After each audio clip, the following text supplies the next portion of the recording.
Charles "Lucky" Luciano, born Salvatore Lucania, was a Sicilian-born mobster who reshaped the American Mafia into a ruthless empire, from the bloody Castellamarese War to orchestrating the murders of rival bosses Joe Masseria and Salvatore Maranzano in 1931.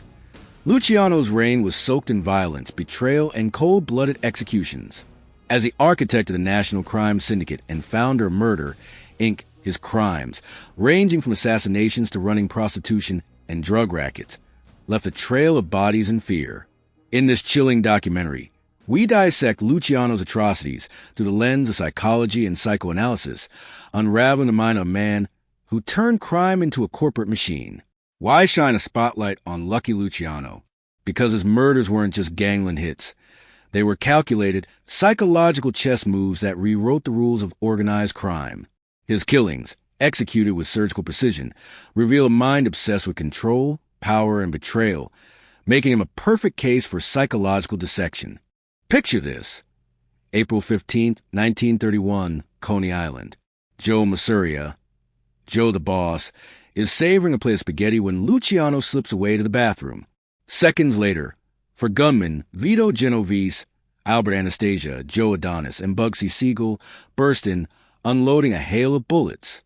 Masseria's body slumps, blood pooling on the checkered floor, his fork still clutched in hand. Months later, Salvatore Maranzano meets a grislier fate, stabbed repeatedly, then shot at his Manhattan office by Luciano's hitmen posing as cops. These weren't impulsive acts.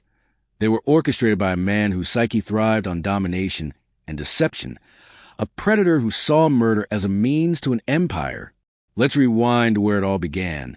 Because nobody's born a killer, they're molded. Salvatore Lucania entered the world on November 24th, 1897, in Lercrafritti, Sicily, a dusty town where survival meant scrapping for every crumb. At 9, his family dragged him to New York's Lower East Side, a melting pot of poverty and violence. From a psychoanalytic lens, this upheaval was a trauma bomb. Uprooted, unable to speak English, young Salvatore was an outsider, likely nursing what Freud calls a narcissistic injury, a deep wound to his sense of self that festered into a need to dominate. By 10, he's already hustling, shoplifting, and shaking down kids for pennies in a protection racket. Refuse to pay?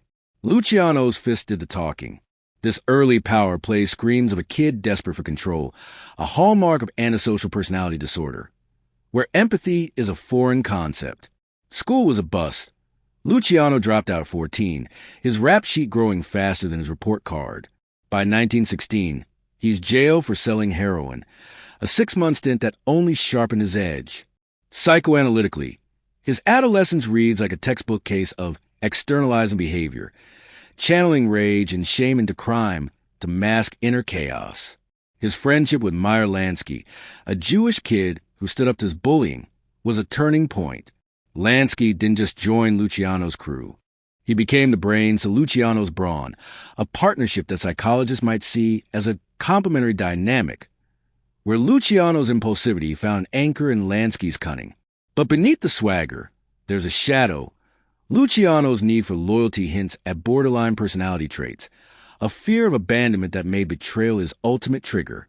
By the 1920s, Luciano's a rising star in Joe Masseria's crime family, raking in millions from bootlegging during Prohibition. But Masseria, a mustache Pete, clinging to old-school Sicilian codes, chased Luciano's ambitions. Psychologically, this is where Luciano's narcissism kicks into overdrive. He's not just a thug. He's a visionary, dreaming of a corporate-style mafia that transcends ethnic lines. His frustration with Masseria's limited vision, refusing to work with non-Italians, points to what psychologists call grandiose narcissism, a belief he's destined for greatness. Then comes the 1929 attack that cements his Lucky nickname. Kidnapped, beaten, stabbed with an ice pick, throat slit, and dumped on a Staten Island beach, Luciano survives, his scarred face and droopy eye a badge of defiance. This near-death experience likely fueled a post-traumatic growth, twisted into paranoia, convincing him no one could be trusted. The Castellamarese War is Luciano's breaking point. Masseria and rival Salvatore Maranzano are bleeding New York dry in a turf war. Luciano, caught in the middle, plays both sides, a classic Machiavellian move rooted in his cunning and lack of loyalty. Psychologically, this duplicity reflects moral disengagement, where he justifies betrayal as a necessary evil. When Masseria orders a hit on a defecting lieutenant, Gaetano Reina, Luciano R. Policia confirmed his execution in 1930, ensuring Reina's body is never found. Masseria's murder in 1931, orchestrated by Luciano, is a masterclass in betrayal. Picture the scene: Masseria laughing over lunch, unaware Luciano set him up. The gunmen storm in, bullets rip through the air, and Masseria's blood stains the tablecloth. Witnesses later described the restaurant as a slaughterhouse, with shell casings littering the floor. Luciano's calm exit, as if he just stepped out for a smoke, screams psychopathy, a chilling lack of remorse. Luciano's murders were theater, staged to maximize fear and power. Maranzano's killing in September 1931 is even more brutal. For hitmen, disguised as cops, storm his office. They don't just shoot, they stab him repeatedly, his blood soaking the carpet, then fire bullets for good measure. Police reports note the savage nature of the attack, with Maranzano's body showing multiple lacerations. This wasn't just about eliminating a rival, it was a message. Psychologically, this aligns with terror management theory, using violence to assert dominance and silence dissent. Luciano's creation of Murder, Inc., a hit squad led by Albert Anastasia, took this to a new level. One witness, Abe Rellis, later testified about a 1933 hit. "We tied him up, beat him till his face was pulp, then left him in a ditch." The sheer brutality suggests sadistic personality disorder, where inflicting pain feeds a twisted sense of validation. Why these victims? Luciano's targets, Masseria, Maranzano, and later disloyal allies, were threats to his vision. Psychoanalytically, this reflects splitting, seeing people as all good or all evil. If you cross Luciano, you were evil, deserving death. His paranoia, likely amplified by the 1929 attack, points to a persecutory delusion, where he saw enemies everywhere. The choice of public, gruesome killings fed his narcissistic need for awe, ensuring his legend grew. Media from the time, like the New York Times, called him a phantom of terror, his name whispered in fear. So, what wired Luciano this way? Let's break it down. His childhood dislocation from Sicily to New York likely sparked attachment disruption, leaving him mistrustful and emotionally stunted. This dovetails with ASPD, where empathy and guilt are absent. Luciano's calm after Masseria's murder is a dead giveaway.